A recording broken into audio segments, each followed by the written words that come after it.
মুহাম্মদুর রাসূলুল্লাহ সাল্লাল্লাহু আলাইহি ওয়াসাল্লাম ইরশাদ করেন, যে ব্যক্তি সকাল বেলা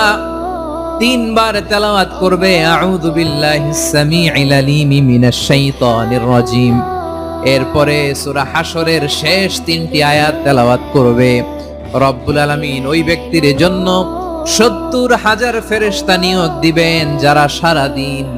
ওই লোকের জন্য মাগফিরাতের দোয়া করবে।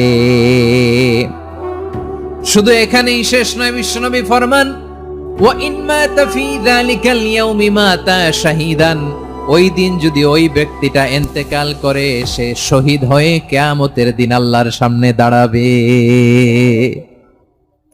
সকালবেলা যদি পড়েন 3 বার আউযু বিল্লাহিস সামিউল আলিম মিনাশ শাইতানির রাজিম 3 বার পড়ে সূরা হাশরের শেষ 3 আয়াত যদি তেলাওয়াত করেন, তাহলে আপনার জন্য আল্লাহ তাআলা 70,000 ফেরেশতা নিয়োগ